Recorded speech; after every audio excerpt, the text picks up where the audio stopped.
esforzaste por sacarme una sonrisa. Muy buena noche tengan cada uno de los presentes. Realmente para mí es un honor, es un placer poder estar con ustedes en esta ocasión y poder compartir una porción de la palabra de Dios. Les invito desde sus hogares a que puedan acompañarme en una oración.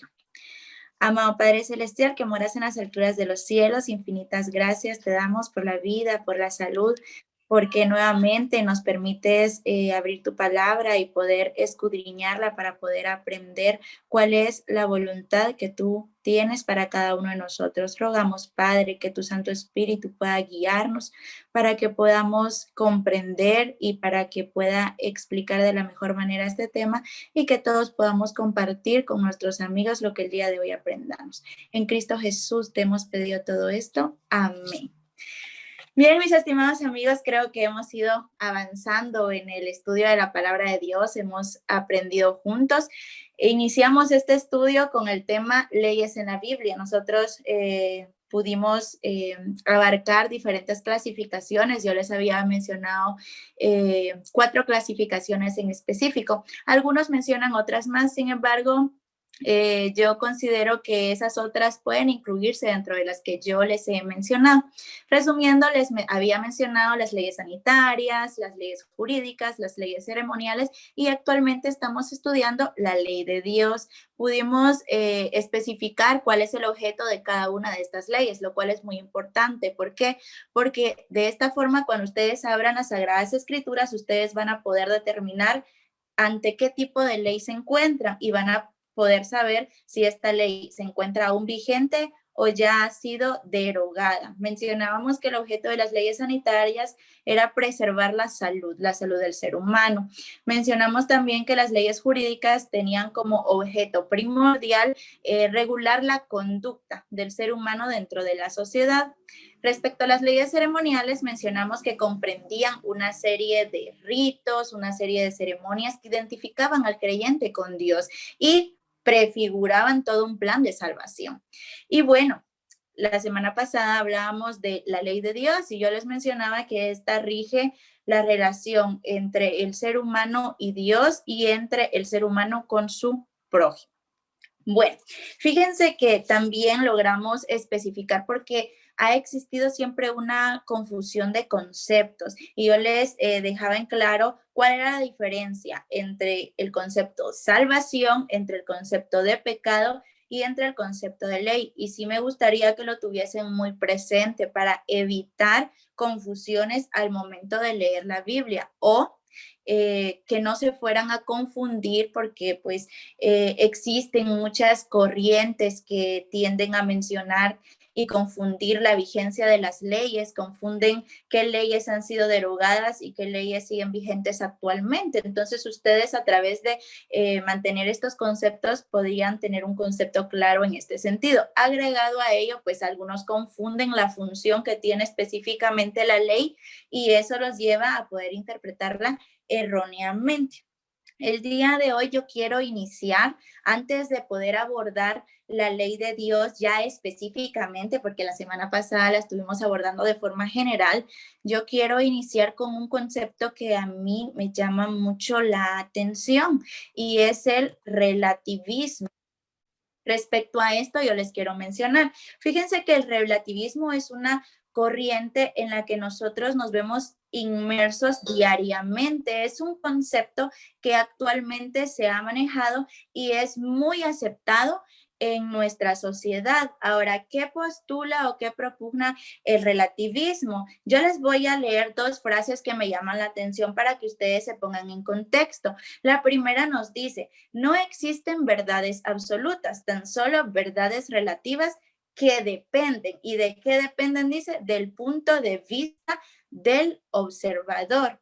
Y la segunda dice, tienes derecho a creer lo que tú elijas y es tu verdad. A mí me llama la atención esto del relativismo porque hoy la mayoría de personas indican, bueno, nosotros no tenemos el derecho de decir, bueno, yo estoy en lo cierto y tú no. Cada quien tiene su propia verdad y esta se ajusta a su realidad. Sin embargo, yo analizaba y decía, bueno, Si hablamos en un concepto secular, podría esto tener de cierto modo razón. Sin embargo, cuando nosotros nos referimos a las sagradas escrituras, este concepto, esta forma de pensar, esta filosofía, debemos entender que no armoniza con lo establecido en la Biblia. Cuando hablamos de la palabra de Dios, no podemos hablar nosotros de verdades relativas, ¿sí? ¿Por qué? Porque nosotros debemos de tomar en cuenta que nosotros tenemos a un Dios que es la verdad.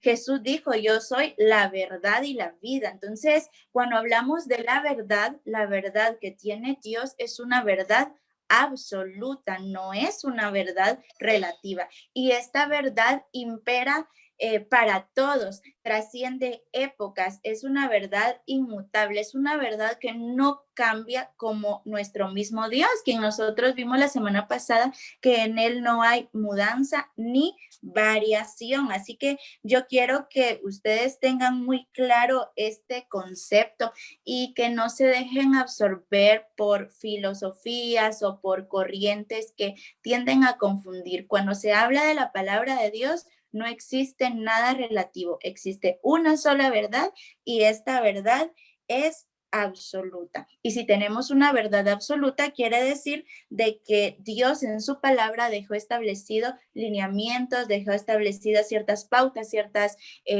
reglas, ciertas condiciones, así como ciertas promesas y ciertas situaciones que le muestran al creyente cuál es la forma correcta de poder adorar a Dios. Por eso es de que nosotros no debemos de confundirnos, porque Dios nos ha dejado una guía infalible. De hecho, yo estaba analizando en estos días y decía, bueno, nosotros cuando empezamos a conocer a una persona, nos interesamos por saber qué le gusta, cuáles son sus necesidades, qué situaciones le agobian, de qué forma podemos apoyarle. Y es muy interesante poder sostener una conversación con una persona con quien nosotros sentimos mucha afinidad o estamos conociendo.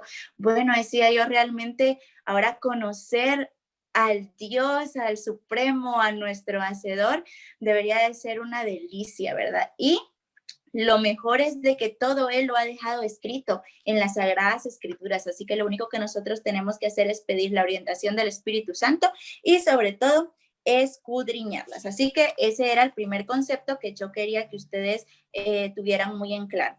Número 2, antes de poder abordar lo de la ley de Dios de forma específica, yo quiero que ustedes tomen en cuenta que deben de tener mucho cuidado con los extremos. ¿A qué me refiero? Me refiero a corrientes que pues se dan dentro del cristianismo, que no son ajustadas a lo que establece la Biblia. ¿En qué sentido?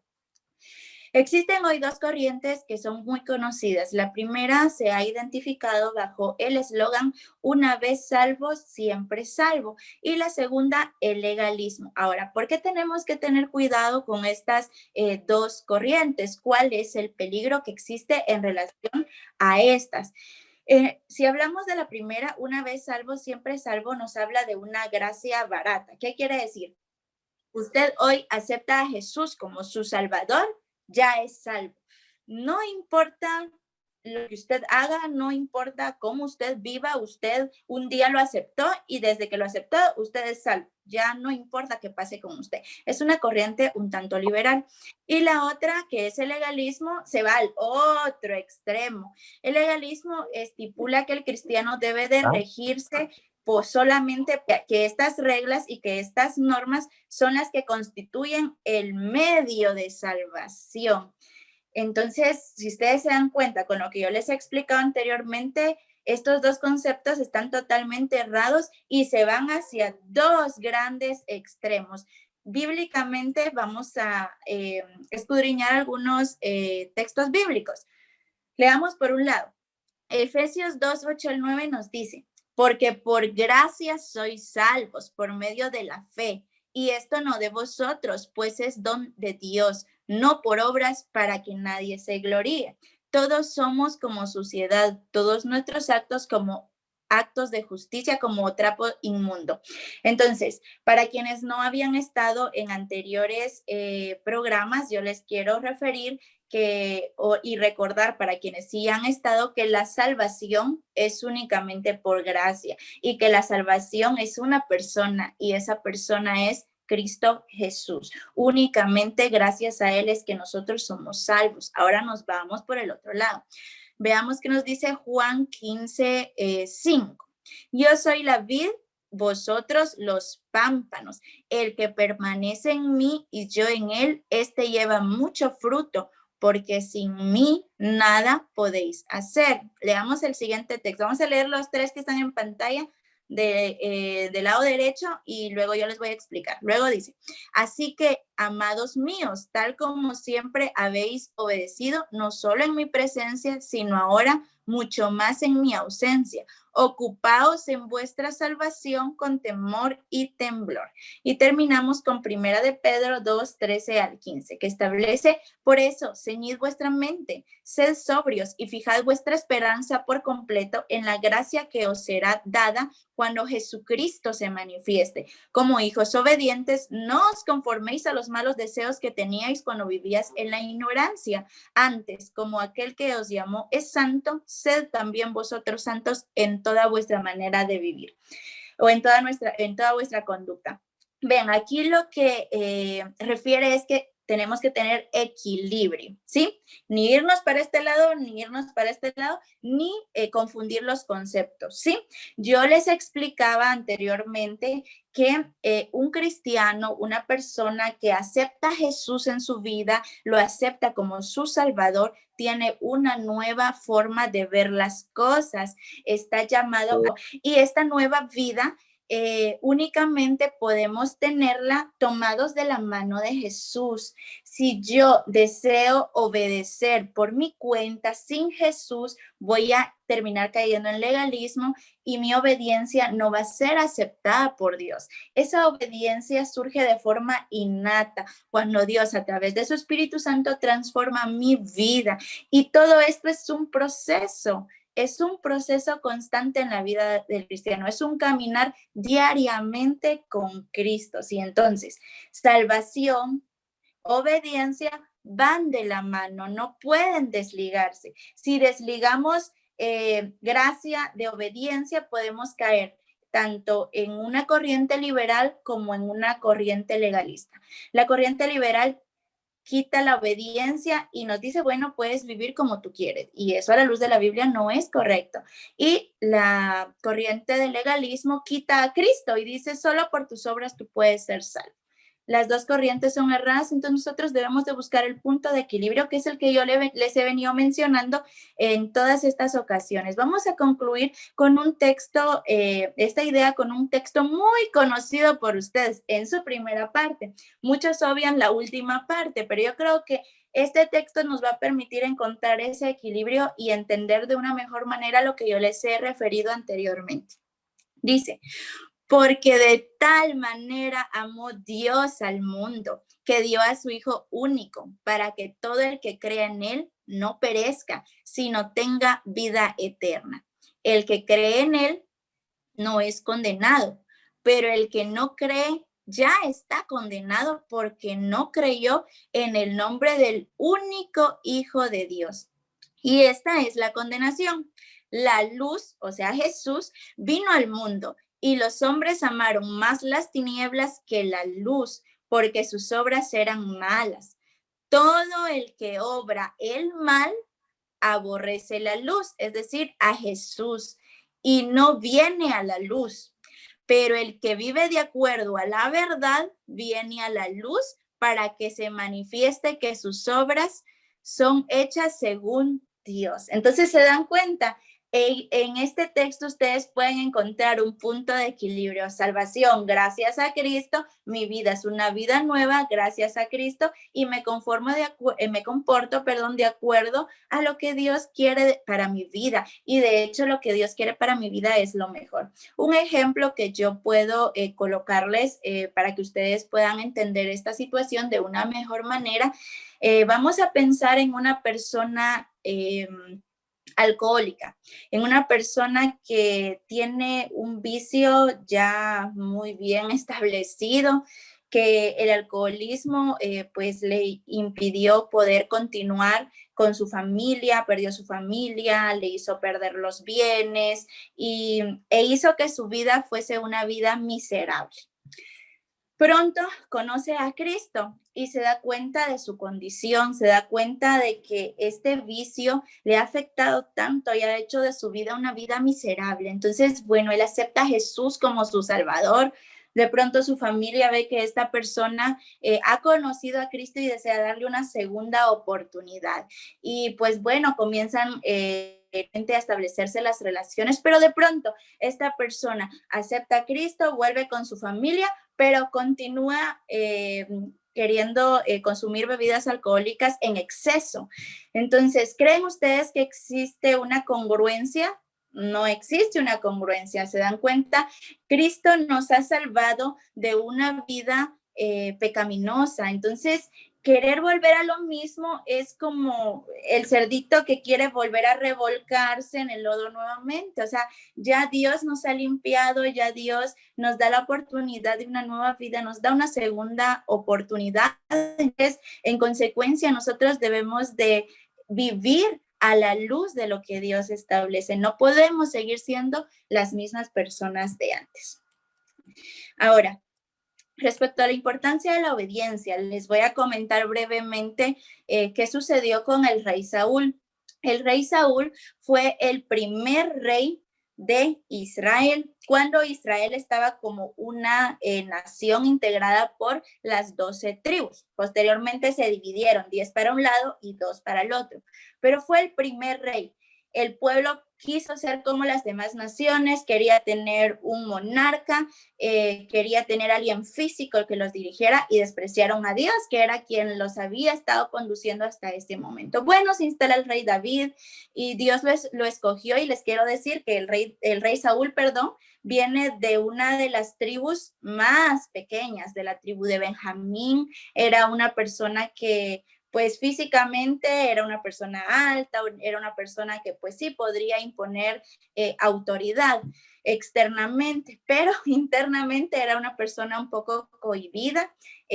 Dios lo elige para que fuera su rey y pues al principio comienza todo bien. En cierta ocasión, Dios le da una orden, y esa orden incluía que tenía que ir a un lugar llamado Amalek y pues tenía que exterminar todo. Y esto todo era todo, ¿verdad? Y entonces, ¿qué pasó? El rey Saúl va, pasa revista, va con el pueblo, pero ¿qué sucede?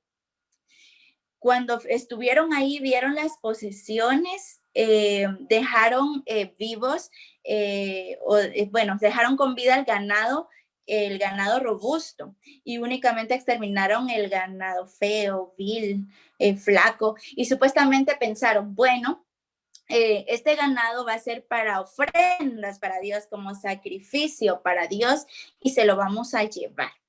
Entonces de pronto aparece el profeta Samuel y le dice a Saúl, bueno, has cumplido con la orden.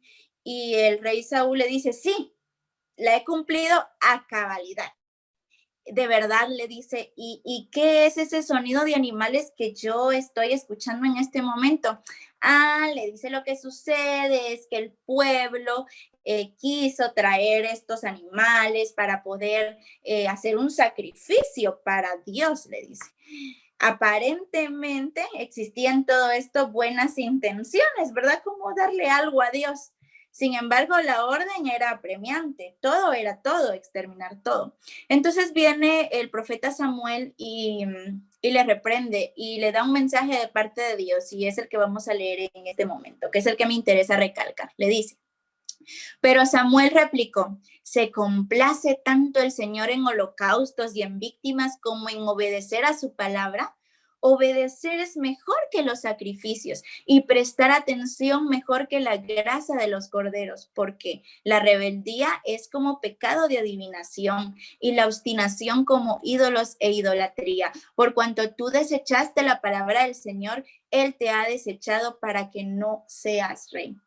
Aparentaba detrás de todo esto una buena intención. Sin embargo, Dios había dado una orden y la orden debía de cumplirse. En este pasaje se resalta la importancia de la obediencia.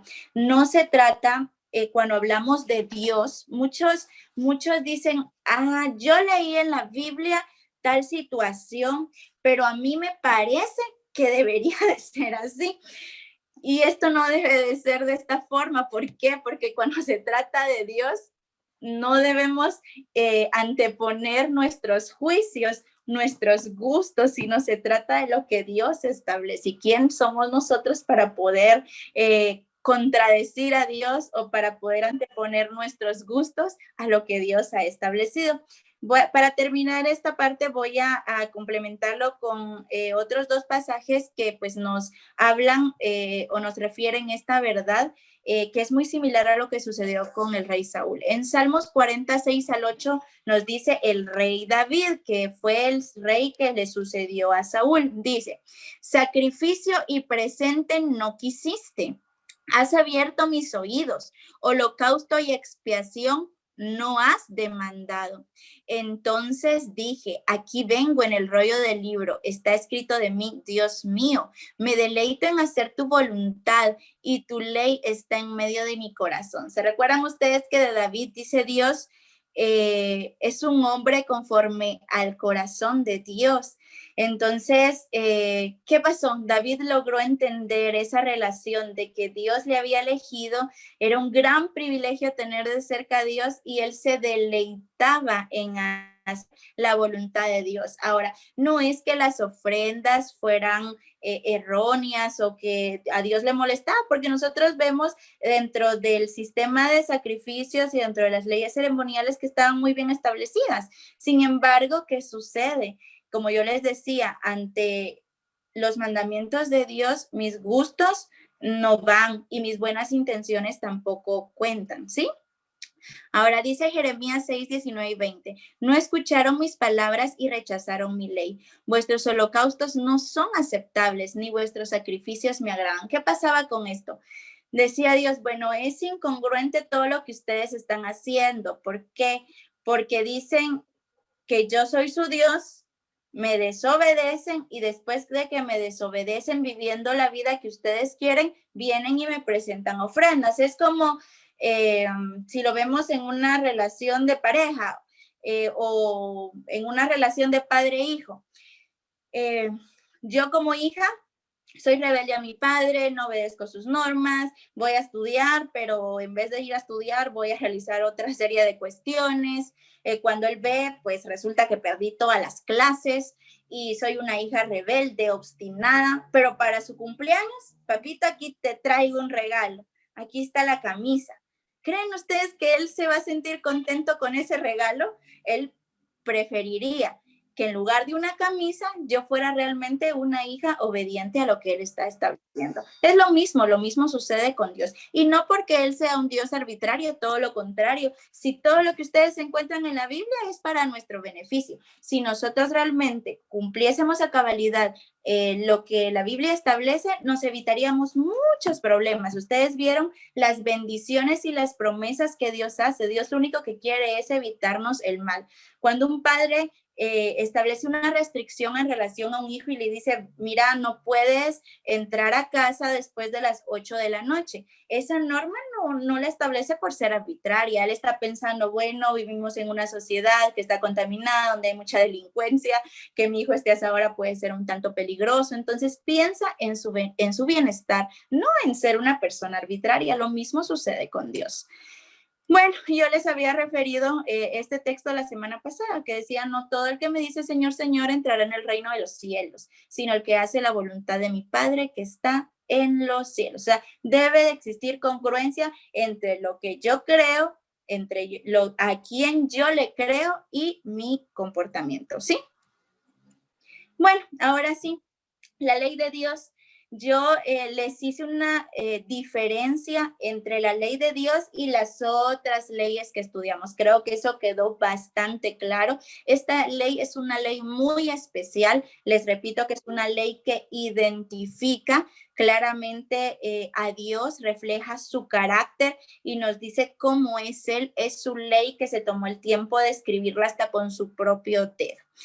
Ahora, nos quedamos la semana pasada viendo la división de esta ley. Yo les dejaba en claro que muchos creían de que Jesús dio nuevos mandamientos, que sustituyó los 10 y estableció 2, y nosotros pudimos analizar que esto no fue así. En realidad lo que Jesús hizo fue un resumen y recordarles a los fariseos el núcleo de la ley, que es el amor. Bueno, entonces encontramos dividiendo en 2 partes la ley de Dios, que de hecho fue escrita en 2 tablas. Podemos encontrar entonces los mandamientos que rigen mi relación con Dios. Estos mandamientos son los primeros 4. Y los mandamientos que rigen la relación con mi prójimo. Esos serían los últimos 6. Por orden, debiésemos estudiar primero los mandamientos que rigen mi relación con Dios y luego los mandamientos que nos relacionan el amor al prójimo. Sin embargo, yo he querido comenzar por los últimos 6 mandamientos y quiero que ustedes se pongan en contexto y vamos a terminar con los últimos 4, con los que identifican esa relación que yo debo de tener con Dios y qué es lo que Dios espera de mí en relación a la adoración hacia Él. Bueno, vamos a ver entonces, dice, amarás al Señor, a tu prójimo, perdón, como a ti mismo. Ahora, ese es el resumen de los 6 mandamientos, los 6 últimos. Ahora, ¿cuáles son esos 6 mandamientos? Ustedes los encuentran en el libro de Éxodo, capítulo 20, versos del 6 al 17, y también los encuentran en el libro de Deuteronomio, capítulo 5. Estos 6 mandamientos son: a tu padre y a tu madre, no matarás, no cometerás adulterio, no hurtarás, no mentirás y no codiciarás. Vamos a estudiar cada uno de ellos. Ahora les quiero decir algo. Vean, realmente pudiese hacerse todo un tema por mandamiento, porque son bastante amplios. Sin embargo, podremos explicarlos de forma genérica. Yo creo que ustedes pueden quedarse con una idea general y pueden comprender cuál es el sentido de cada uno de estos mandamientos. Vamos a iniciar con el 5º mandamiento, que sería el primero de mi relación con el prójimo, y sería: honra a tu padre y a tu madre para que tus días se alarguen en la tierra que Jehová tu Dios te da. Quiero decirles, detrás de estos 10 mandamientos existen innumerables promesas. Si ustedes se recuerdan la primera sesión que tuvimos de leyes en la Biblia, yo les leí aproximadamente como 5 o 6 textos resumidos, por supuesto, en donde se nos establecían una serie de promesas para quien obedecía los mandatos de Dios. Sin embargo, este 5º mandamiento es el único mandamiento que tiene de forma expresa una promesa específica si se cumple. ¿Cuál es la promesa? Que tus días se alarguen en la tierra que Jehová tu Dios te da. Cada mandamiento, les quiero decir, que está regido o tiene como base un principio. Ahora, ¿cuál es el principio del 5º mandamiento? El principio es el respeto por la autoridad, respeto por alguien que yo sé que es superior a mí.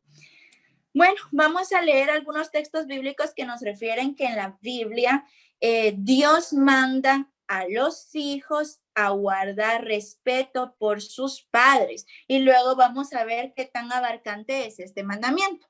Vamos a leer Proverbios 1:8. Dice: oye, hijo mío, la instrucción de tu madre y no desprecies la dirección de tu madre. ¿Se dan cuenta? Remite al hijo a prestar atención a las orientaciones que sus padres le dan, a los consejos que estos les dan, que obviamente detrás de todo esto pues también existe sabiduría.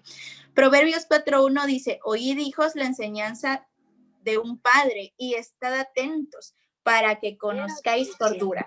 Cuando dice de un padre se refiere a padre y madre, ¿verdad? Entonces, nuevamente vuelve a repetir que los hijos deben de estar muy atentos a las enseñanzas que sus padres tienen para ellos. Ahora, yo he escogido dos textos, pero realmente en la Biblia existe mucha información referente al respeto y la obediencia que los hijos le deben a los padres.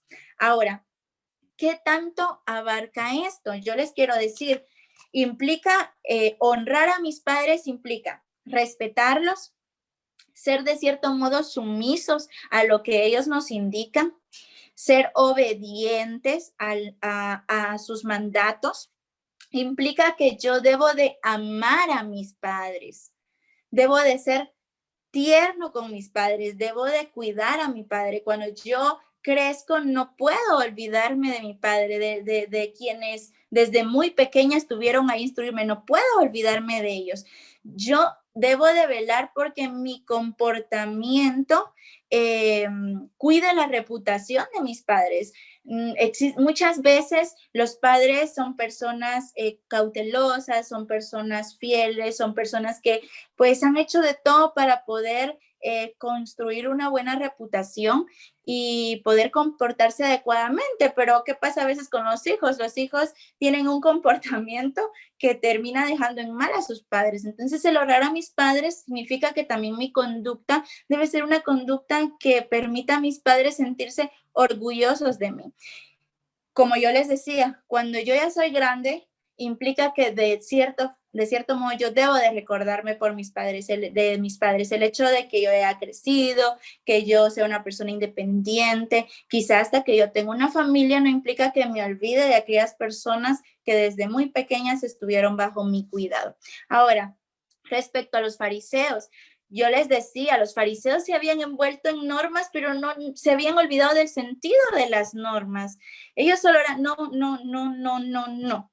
Y no sabían ni por qué. Y es más, los líderes ni las cumplían, simplemente se jactaban de ser, no sé, simplemente de ser grandes personas, se sentaban hasta adelante. Existía mucha hipocresía que Dios, la verdad, detestaba.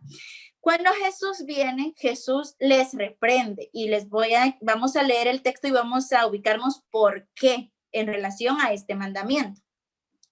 Vamos a Mateo 15, 3 al 9, que establece. Respondiendo él les dijo, ¿por qué también vosotros quebrantáis el mandamiento de Dios por vuestra tradición? ¿Qué pasaba? Ya estas personas ya se creían lo que yo les decía anteriormente, se creían como que con la potestad y la autoridad de establecer ellos mismos normas. Ya incluso quizá ni siquiera le prestaban atención a lo que Dios decía y al espíritu de la ley que ya estaba plasmado, como yo les mencionaba, desde el Antiguo Testamento. Desde el Antiguo Testamento Dios dijo, amarás al Señor tu Dios con toda tu mente, con toda tu alma. Dijo, amarás a tu prójimo como a ti mismo. O sea, todo estaba encerrado en el círculo del amor. Pero estas personas se habían atrevido a crear ciertas ya normas e imponerlas a los demás, incluso por sobre las de Dios. Entonces Jesús les reprende y dice, porque Dios mandó diciendo, honra a tu padre y a tu madre, y el que maldiga al padre o a la madre, muera irremisiblemente. Pero vosotros decís, oigan lo que ellos estaban haciendo, cualquiera que diga a su padre o a su madre, es mi ofrenda a Dios todo aquello con que pudiera ayudarte, ya no ha de honrar a su padre o a su madre. Así habéis invalidado el mandamiento de Dios por vuestra tradición. Hipócritas. Bien profetizó de vosotros Isaías cuando dijo, este pueblo de labios me honra, mas su corazón está lejos de mí, pues en vano me honran enseñando como doctrinas mandamientos de hombres. Una dura reprensión la que les da Jesús. ¿Qué estaban haciendo ellos? ¿Saben qué? Miren, hermanos, ¿qué tienen que hacer ustedes? Si ustedes tienen una cantidad de dinero, ¿cuál sería la regla para no ayudar a sus padres? Ustedes les dicen a sus padres, miren, esta ofrenda o este dinero, discúlpame, pero el que yo tengo es para Dios, así que ya no te puedo ayudar a ti. Entonces, de a Dios, o sea, ¿qué les pasa? Se están olvidando del espíritu. ¿Cómo vienen a establecer esto cuando yo les dije honren a sus padres en todo momento. Y ellos decían, no ayudemos a nuestros padres y digamos que todo es para Dios, porque de hecho ya en ese tiempo pues ya se daba el fraude, ¿verdad? La apropiación de lo que no era debido de las cosas de Dios. Entonces estaban instando, de hecho, analizábamos hace unos días cómo es que estas personas estaban tan obsesionadas con obtener riquezas y eso les cegaba. Y estaban menospreciando uno de los grandes mandamientos, honrar a los padres, y estaban anteponiendo su interés de lucro, su interés de tener dinero, a ayudar a los padres. Y fue algo que Dios, que Jesús en su momento consideró detestable, por supuesto, porque estaban desarmonizando lo establecido en las sagradas escrituras. Vamos a terminar este mandamiento que yo considero que ya está bastante claro con Efesios 6, 1 al 3. Dice, hijos, obedeced en el Señor a vuestros padres, porque esto es justo. Honra a tu padre y a tu madre, que es el primer mandamiento con promesa, para que te vaya bien y seas de larga vida sobre la tierra. Efesios 6, 1 al 3. Entonces, no existe ninguna excusa para que yo deje de honrar a mis padres, para que yo deje de respetarles, para que yo deje de obedecerles, de amarles, ¿sí? Dios lo estableció y estableció una promesa maravillosa para quienes cumplieran con este mandato, que de hecho es justo. Yo, ahora que tengo sobrinitos, me doy cuenta todos los cuidados que deben existir hacia un niño. Y cuando el niño se enferma, es una preocupación tan grande, los padres afligidos, desvelándose, velando. Y bueno, digo yo, ¿y cómo es posible que los hijos cuando crezcan se olviden así de sus padres? Y que es cuando sus padres quizá más los necesitan, quizás incluso ya en la vejez, y no, ellos se olvidan de sus padres, hay tantas peleas, hoy por eso les digo, la ambición del ser humano ha llegado a ser tan grande. Yo escuché una noticia la vez pasada en donde una hija se deja manipular por el novio y resulta de que hace firmar a su mamá un documento en el que le transfiere la propiedad de su casa, de la casa de la mamá, y luego la matan. Entonces digo yo, ¿cómo es esto posible? O sea, no puede ser posible. O hijos que vienen y se olvidan de sus padres y los van a dejar asilos, o que otras personas se encarguen porque ellos no quieren hacerse cargo. No, o sea, están vulnerando el mandamiento de Dios, honrar a los padres. Ahora, ¿cuál es la única excepción a este mandamiento? Si ustedes leen, la primera línea dice, hijos, obedeced en el Señor. La única forma en la que yo no podría obedecer a lo que me dice mi padre es cuando mi padre me ordena realizar cosas que atentan contra los principios de Dios. Ejemplo, mi padre me dice, hijo, hoy vas a ir y me vas a acompañar y vamos a ir a asaltar un banco. No puedo obedecer ahí a mi padre, puede ser muy mi padre, pero me está mandando a hacer algo que no es debido, que no es lícito, que no conviene. Entonces, en todo debemos de obedecer a nuestros padres, debemos de ser sumisos. La única excepción es cuando mi padre me pide que haga algo que atenta contra los principios de Dios, ¿sí? Pasamos al siguiente mandamiento. El sexto mandamiento dice, no matarás. Y fíjese que con este mandamiento es muy interesante porque muchas veces lo restringimos o nos vamos a la letra muerta, pero fíjense que cuando viene Jesús demuestra cuál es el verdadero sentido, qué se esconde detrás de este mandamiento. El principio que nosotros podemos ver en este mandamiento es el respeto por la vida. Bueno, yo les quiero decir, ¿quién es nuestro creador? Es Dios. ¿Quién nos dio la vida? Es Dios. ¿Quién es el único que pueda quitarnos la vida? Es Dios. Entonces, nosotros como seres humanos no tenemos ningún derecho a quitarle la vida a otra persona, ¿sí? Bueno. ¿Qué es lo que Jesús recuerda respecto al sentido espiritual de este mandamiento que estaba siendo tan olvidado en el tiempo en el que Él viene a esta tierra? Leamos. Mateo 5, 21 al 24 establece. Oísteis que fue dicho a los antiguos, no matarás, y cualquiera que matare será culpable de juicio. Pero yo os digo que cualquiera que se enoje contra su hermano será culpable de juicio.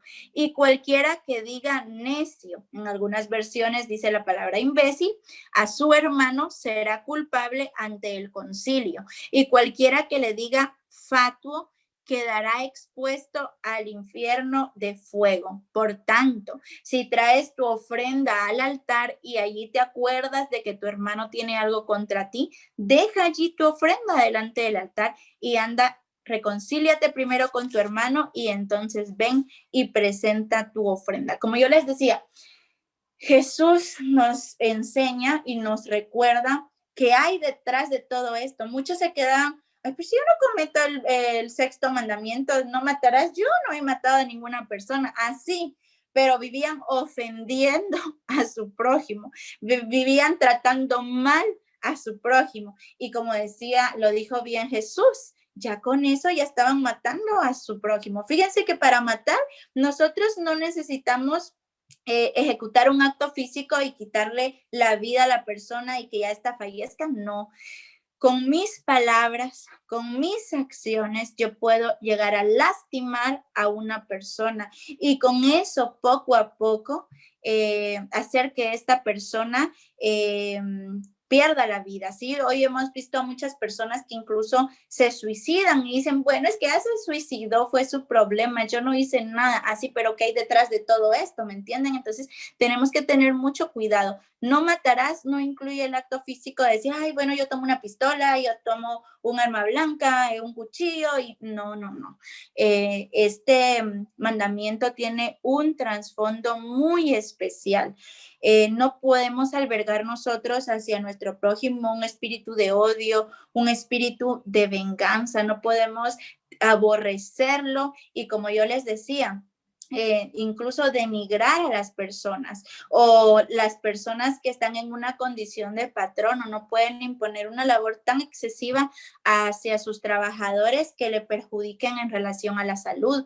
Esto también incluye el mandamiento de no matarás. Y para nosotros mismos, lo que yo les decía la vez pasada con los principios que siguen vigentes en relación a las leyes sanitarias. Cada vez que nosotros consumimos o hacemos algo con nuestro cuerpo que es para perjuicio del mismo, nosotros mismos nos estamos matando y estamos infringiendo el sexto mandamiento. ¿Se dan cuenta? Este mandamiento es muy amplio en cuanto a su significado. Vamos a complementar lo que yo les dije con algunos textos bíblicos. Primera de Juan 3:15 establece, todo aquel que aborrece a su hermano es homicida. Y sabéis que ningún homicida tiene vida eterna permanentemente en él. Yo creo que el texto es bastante claro. Vamos a ir al octavo mandamiento. Hemos ido estudiando ya 2 mandamientos. Honra a tu padre y a tu madre y no matarás. El octavo mandamiento nos habla de no cometer adulterio. Ahora, ¿qué encierra todo esto? Todo esto está escondido detrás de un principio. ¿Cuál es el principio? El principio es la fidelidad que debe de existir en una relación, en un matrimonio. Ahora, viene Jesús y recuerda el sentido de este mandamiento. Vamos a leerlo.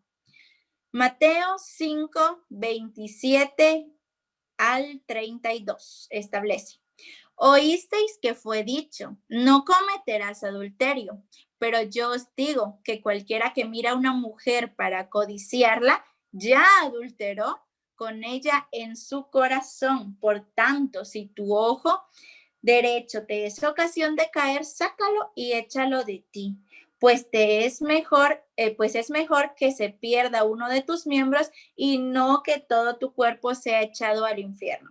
Y si tu mano derecha te es ocasión de caer, córtala y échala de ti, pues mejor es que se pierda uno de tus miembros y no que todo tu cuerpo sea echado al infierno. Entonces, ¿qué establece el séptimo mandamiento? Perdón, yo dije octavo, es el séptimo mandamiento. Solo hemos visto 2, el quinto y el sexto, que era honra a tu padre y no matarás. Ahora, el séptimo mandamiento, no cometerás adulterio. Bueno, ¿a qué se refiere el adulterio? Hay algo que tenemos que entender y hacer una diferencia entre el adulterio y la fornicación. Detrás de todo esto, pues también existe una pureza sexual que Dios nos pide en su palabra. Entonces, ¿qué es lícito? ¿O a qué se refiere todo esto? Que Dios, como ustedes saben, desde el principio, desde la creación, estableció una institución maravillosa, estableció el matrimonio, ¿sí? El matrimonio entre un hombre y una mujer, entre Adán y Eva, que fueron los primeros seres humanos que estuvieron en este planeta. Bueno, ¿qué pasa? Dios exige que nosotros seamos fieles, entonces permite el sexo únicamente dentro del matrimonio. ¿Cuándo se da el adulterio? El adulterio se da cuando yo tengo sexo con una persona distinta a mi esposo o a mi esposa. Es ahí cuando se comete adulterio. Y cuando se comete la fornicación, como yo les decía, Dios estableció la institución del matrimonio y por supuesto creó también el sexo, ¿verdad? Entonces, ¿qué quiere decir? Que el sexo únicamente es avalado dentro del matrimonio. Cuando yo fornico, cuando yo tengo relaciones sexogenitales antes del matrimonio, ¿sí? Es decir, no me he casado, yo soy una persona soltera y yo ya tengo relaciones sexogenitales. Eso es la fornicación, ¿sí?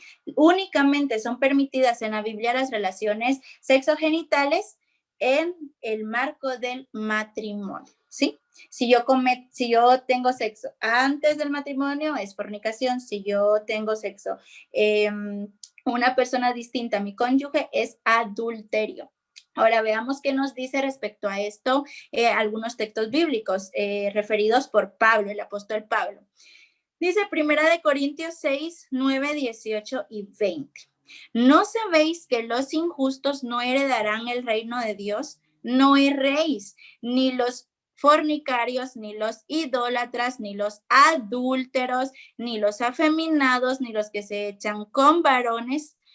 Huid de la fornicación. Cualquier otro pecado que el hombre cometa está fuera del cuerpo, mas el que fornica contra su propio cuerpo peca, porque habéis sido comprados por precio. Glorificad pues a Dios en vuestro cuerpo y en vuestro espíritu, los cuales son de Dios. Esto nos hace recordar, de hecho, está dentro de estos textos la referencia a que pues nuestro cuerpo es templo del Espíritu Santo, ¿verdad? Entonces Dios requiere de nosotros pureza sexual, por eso hace énfasis en el adulterio y en la fornicación y pide que huyamos de la fornicación. Colosenses 3:5 nos dice, haced morir pues lo terrenal en vosotros, fornicación, impureza, pasiones desordenadas, malos deseos y avaricia, que es idolatría. Entonces vuelve a recalcar esta situación que espera Dios prácticamente de sus hijos, ¿verdad? Quizá hoy en día es una situación que tiende a verse por muchas personas como un tanto ridícula. Sin embargo, es un mandato que Dios estableció y los mandatos de Dios no pasan de moda, trascienden generaciones y es un mandato vigente. Dios espera que sus hijos sean hijos puros, ¿verdad? Y que tengan las diferentes situaciones dentro de las instituciones previamente establecidas. Dentro de la Biblia nosotros encontramos las obras de la carne, ¿sí? Y estas obras de la carne se resalta que se oponen al trabajo que el Espíritu Santo puede hacer en la vida de una persona. Entonces veamos cuáles son estas obras. Estas se encuentran en el libro de Gálatas, capítulo 5, versos 16, 17, 19 y 21. Bueno, de hecho pueden leer ustedes todo el capítulo 5. Yo quise resaltar algunas partes únicamente. Dicen, digo pues, andad en el Espíritu y no satisfagáis los deseos de la carne, porque el deseo de la carne es contra el espíritu y el del espíritu es contra la carne. Y estos se oponen entre sí para que no hagáis lo que quisierais. Y manifiestas son las obras de la carne, que son adulterio, fornicación, inmundicia, lascivia, acerca de las cuales os amonesto, como ya os lo he dicho antes, que los que practican tales cosas no heredarán el reino de Dios. Entonces se dan cuenta, nuevamente vuelve a ser énfasis en esta situación. ¿Cuál es la voluntad de Dios para sus hijos? Veamos 1 Tesalonicenses 4, 3 y 7 nos dice, pues la voluntad de Dios es vuestra santificación, que os apartéis de fornicación, pues no nos ha llamado Dios a inmundicia, sino a santificación. Si hasta este momento por ignorancia o por lo que sea, pues nosotros hemos fallado en esta situación, Dios hoy nos ofrece su perdón y por supuesto su salvación mientras nosotros estemos vivos. Así que Dios, si nosotros pues nos arrepentimos de corazón, Dios nos perdona y nos insta a que tengamos una vida diferente. Si ustedes se recordarán, algo importante es lo siguiente, que se me olvidó decírselos aún al principio, antes de que nosotros abordáramos los mandamientos, y es, no debemos categorizar los pecados. Hay muchas personas que dicen, pero es que yo mentí, no es tan grave como lo que tú hiciste, y eso no es así. Les quiero decir, el pecado ante los ojos de Dios es abominable, no importa cuál sea, ¿sí? No hay pecados en primera escala, en segunda, en tercera, no, pecado es pecado, ¿sí? Y todos son aborrecibles ante los ojos de Dios. Entonces, no tendamos a categorizar los pecados o a ponerles jerarquía porque no es algo establecido en la palabra de Dios. Entonces, de forma general, Dios nos hace un llamado y nos insta a que tengamos una nueva vida. Por ejemplo, ¿qué sucedió? ¿Se recuerdan ustedes de la mujer que fue encontrada en adulterio? Entonces vienen todas estas personas y toman a la mujer y la lanzan y le dicen a Jesús por tentarlo, mira, la hemos encontrado en el acto del adulterio, ¿qué debemos hacer? Y ya sabían que pues obviamente la pena era la muerte, pero entonces Jesús se les queda viendo y empieza a escribir en el polvo, empieza a escribir y después se levanta y les dice, quien esté libre de pecado, tira la primera piedra. ¿Y qué pasó? Todos avergonzados porque pues, todos eran pecadores, todos cometían pecados, uno a uno se fueron yendo. Ahora, ¿esto justificaba la actitud de la mujer? No. ¿Qué le dice Dios a la mujer? Hija, ni yo te condeno. ¿Por qué le dice ni yo te condeno? Porque él era el único santo ahí, era el único que no había cometido ningún pecado. Pero ¿qué le dice después? Ni yo te condeno. Vete y no peques más. Así que como yo les digo, esto es tan maravilloso. Miren, Dios nos manda y nos rescata de algunas conductas que de hecho les quiero decir. Cuando algo comienza mal, termina mal, ¿sí? Dios en su infinita sabiduría nos ha dado lineamientos tan específicos para nuestra vida diaria. Entonces, por una razón, Él prohibió tener sexo antes del matrimonio, ¿sí? Y yo creo que este aspecto pues ha generado quizá muchas consecuencias que quizá nos hubiéramos podido evitar si hubiésemos sido atentos a esto, ¿verdad? Entonces, por alguna razón, él estableció que es lícito únicamente en el matrimonio y en relación a mi pareja. Entonces, como yo les decía, si hasta este momento quizá hemos infringido esta ley, pues Dios es fiel y justo y Dios nos perdona, pero eso sí nos pide que cambiemos nuestra manera de vivir y que seamos nuevas personas. Y como dice este texto, ¿verdad? La voluntad de Dios es vuestra santificación y que os apartemos de la fornicación. Vayamos al siguiente mandamiento, el octavo mandamiento. Y sí, el octavo mandamiento creo que es bastante comprensible. Yo creo que no va a haber tanto problema en relación a explicarlo. Es no hurtarás. Ahora, ¿qué principio hay detrás de este mandamiento? El principio es la integridad. Dios nos pide que nosotros seamos como cristianos íntegros en los pormenores de la vida, ¿sí? Los asuntos que nosotros consideremos, ay, no, es que es tan chiquito, no, en todo momento nosotros debemos de ser íntegros, debemos nosotros de tener respeto por la propiedad ajena. Ahora, este aspecto no únicamente se circunscribe al aspecto material. Nuestra integridad debe ser una integridad amplia, ¿sí? Yo no solamente hurto, que de paso, quizá en nuestro concepto legal, el hurto tenga un significado, el robo tenga un significado, pero a la luz de la Biblia, el hurto incluye robo y un montón de cuestiones más, ¿sí? Pero ahora, no debemos enfocarnos solo en lo material. Hurtamos también cuando robamos tiempo, ¿sí? Cuando no somos íntegros en relación a la administración de nuestro tiempo. No sé, un ejemplo que se me ocurre es, por ejemplo, yo trabajo en determinado lugar y mi hora de entrada es a las 7 y yo debo de empezar a atender a las personas a las 7, pero yo llego a las 7:30 y todavía después de las 7:30 me tomo mi propio tiempo para hacer lo que yo quiero y comienzo a atender hasta las 9. Entonces, ahí estoy robando yo ya tiempo y esto también lo incluye este mandamiento. Debemos de ser íntegros en todos los aspectos de la vida. De hecho, este aspecto de hurto, de robo, incluye también el secuestro, la trata de personas, incluye querer excesiva ganancia en el comercio de forma ilícita, el fraude, la estafa, un salario injusto, aprovecharse de la desgracia de las demás personas. Esto también es incluido dentro de este mandamiento, el octavo mandamiento. Primera de Corintios 6:10 nos dice, ni los ladrones, perdón, ni los avaros, ni los borrachos, ni los maldicientes, ni los estafadores heredarán el reino de Dios. Yo destaqué ladrones y estafadores porque es lo que enmarca este mandamiento y Dios es claro en decir que estas personas pues prácticamente pues no son agradables ante los ojos de Dios, ¿verdad?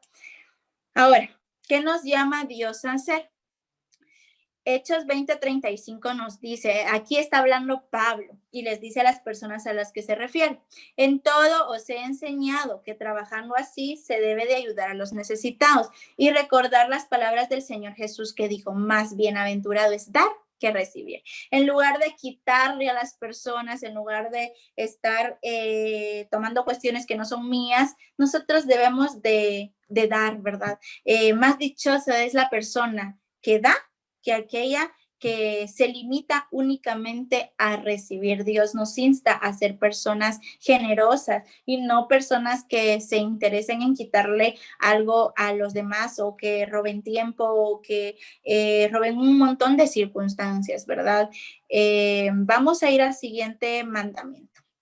Ya estamos por terminar, estamos ante el noveno mandamiento, ya solo nos hacen falta este y otro más para concluir con los mandamientos que se refieren al prójimo. Si ustedes se dan cuenta, son tan amplios, son tan abarcantes y Dios es muy explícito respecto a ellos en su palabra.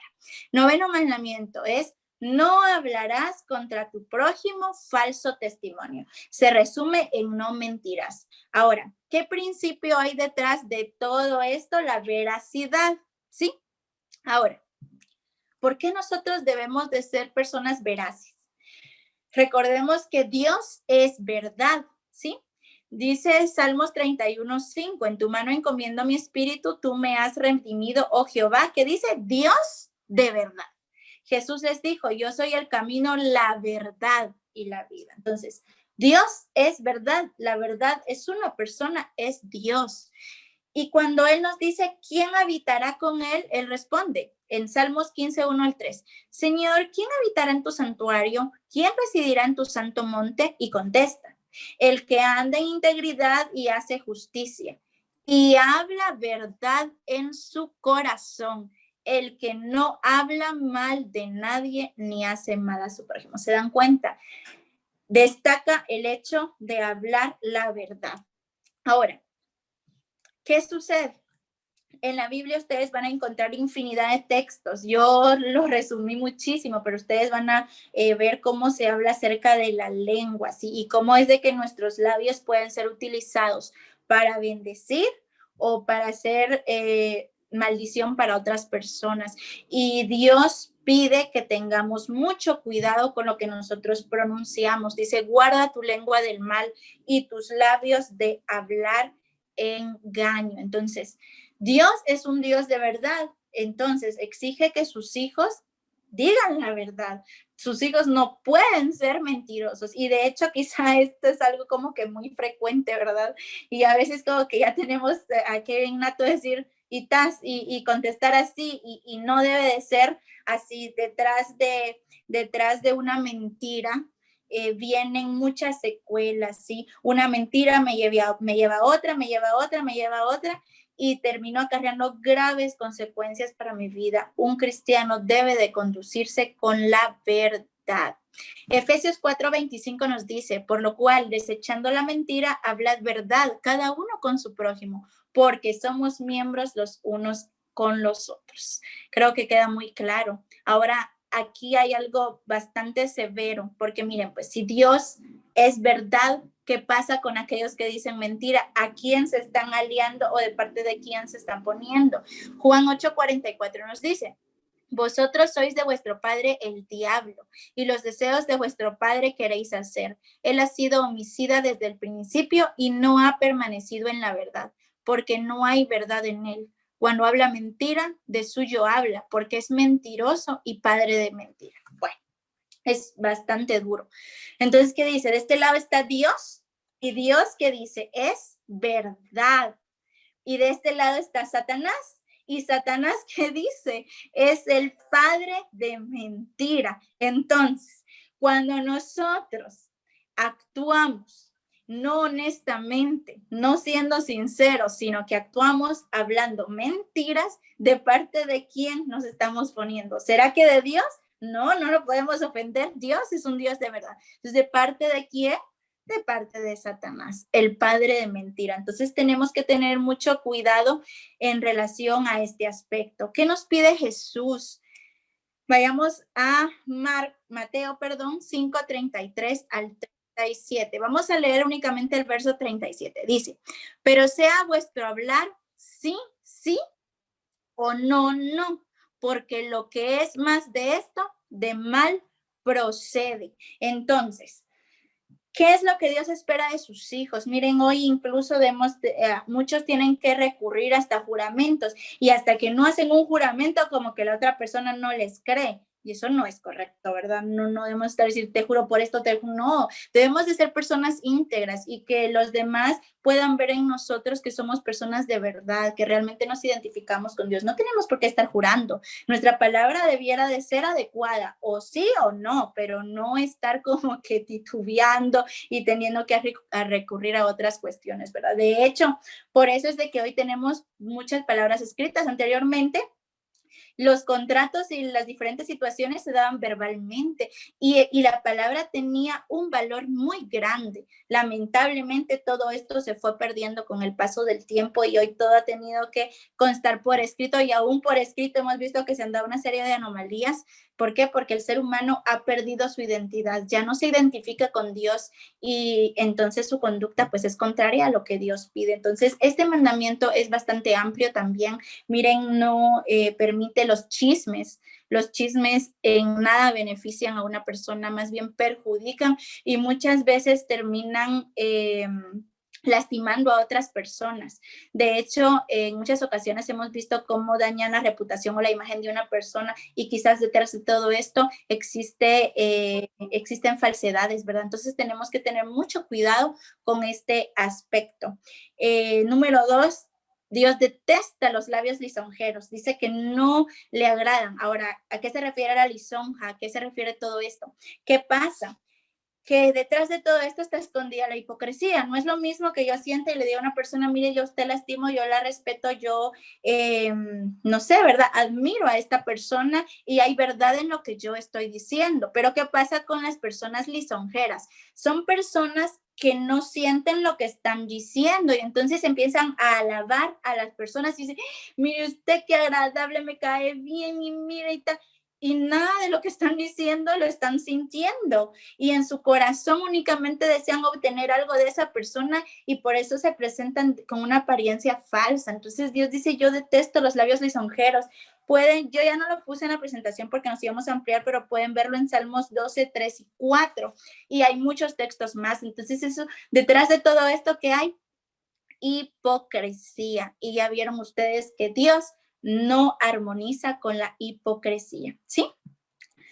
Bueno, vamos con el último mandamiento, y con este terminamos, el 10º mandamiento. El 10º mandamiento nos dice que no codiciarás. Bueno, fíjense que este mandamiento les puedo decir que es muy interesante, porque de hecho nosotros no lo vemos siempre manifestado en un acto externo, este se produce desde aquí adentro, del corazón. ¿Ustedes se recuerdan de Lucifer o de Satanás?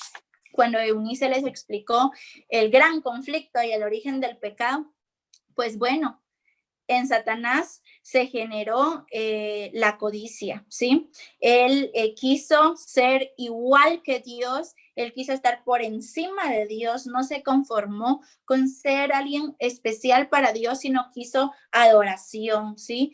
Codició algo que no le pertenecía. Entonces, este fue el primer pecado que se cometió en el cielo. Y desde luego hoy en la tierra se ha extendido grandemente. Dios nos dice, de hecho, ahí yo les coloqué únicamente la frase no codiciarás, pero para ir terminando se los voy a leer de forma completa, porque no solo dice no codiciarás, dice, especifica. No codiciarás la casa de tu prójimo, no codiciarás la esposa de tu prójimo, ni su siervo, ni su criada, ni su buey, ni su asno, ni cosa alguna de tu prójimo. ¿Cuándo es que aparece la codicia? La codicia aparece cuando nosotros no estamos satisfechos con lo que nosotros tenemos. Miren, no es malo decir, bueno, yo admiro tal cuestión, o vean, yo, qué bonita la casa de, qué sé yo, Pedro. Y algún día espero tener una casa igual y que esto me inste como a superarme y trabajar duro por conseguir mis metas. En eso no existe nada de malo. ¿Cuál es el problema? Cuando en mi corazón yo empiezo a albergar sentimientos, hasta incluso hasta de resentimiento, empiezo a ver hasta con malos ojos a Pedro, me obsesiono por tener lo que es de Pedro y entonces ya vienen un montón de consecuencias. ¿Por qué? En primer lugar, me lastimo a mí mismo. ¿Por qué? Porque una persona que no está satisfecha con lo que tiene no puede vivir feliz, ¿sí? Vive viendo para todos lados, viendo a todo mundo, viendo qué tiene todo mundo y no ve lo que esta persona tiene a su alrededor, que quizás sean cosas muy valiosas. De hecho, quizás hasta ya deja de ver a sus amigos, a su familia y lo bonito que tiene por ver otras cosas y por andar deseando otras cosas y ya albergar malos deseos en su corazón. Entonces, primero, termina dañándose a sí misma y segundo, termina dañando a otras personas. Muchas personas por codiciar, muchas personas por llevar a un deseo excesivo, tenerlo lo de mi prójimo, llegan incluso a cometer otros errores, a matar, a difamar, a una serie de cuestiones. Entonces, recordemos lo que nos establece el libro de Santiago, ¿verdad? El que supuestamente dice que guarda todos los mandamientos, pero ofende en un solo punto, termina quebrantándolos todos. Entonces, tenemos que tener mucho cuidado respecto a este mandamiento que nos prohíbe los deseos egoístas, ¿sí? Bueno, el principio que está escondido atrás de este mandamiento es la pureza. ¿Y la pureza qué? La pureza de corazón. Vamos a leer 1 Timoteo 6:9. Nos dice, porque los que quieren enriquecerse caen en tentación y lazo y en muchas codicias necias y dañosas que hunden a los hombres en destrucción y perdición. No tiene nada de malo querer superarse. Dios, de hecho, ha dicho que su pueblo debe de ser cabeza y no cola. Dios bendice. Si vemos en la Biblia ejemplos, vemos que los hijos de Dios eran líderes. En eso no existe nada malo. Lo malo está cuando yo ya como que pierdo mis energías y mi cabeza está centrada solo en eso y veo para todos lados y como yo les digo, ya tengo un sentimiento como que hasta incluso viene la ansiedad a mi corazón y empiezo a ver con malos ojos a las demás personas. Ese es el error. Y lo que pasa que esto, como yo les digo, me lleva a otras cuestiones. En lugar de codiciar, ¿qué debe de hacer el cristiano? Dice, el alma generosa será prosperada y el que saciare, él también será saciado. ¿Cuándo es que yo no estoy satisfecha con lo que yo tengo? Es porque no me siento saciado, no me siento lleno. Pero ¿de qué forma voy a sentirme yo saciado? Dice, cuando yo ayude a otras personas, cuando yo sacie también las necesidades de otras personas que tanto lo necesitan, yo me voy a sentir satisfecho también conmigo mismo. Respecto a este mandamiento, vamos a terminar con Mateo 5:8. Nos refiere a las bienaventuranzas y fíjense que es una bienaventuranza muy especial porque nos refiere a las personas que verán a Dios y dice, bienaventurados los de limpio corazón. ¿Por qué? Porque ellos verán a Dios. Entonces Dios quiere que sus hijos sean puros de corazón, así como lo es Dios.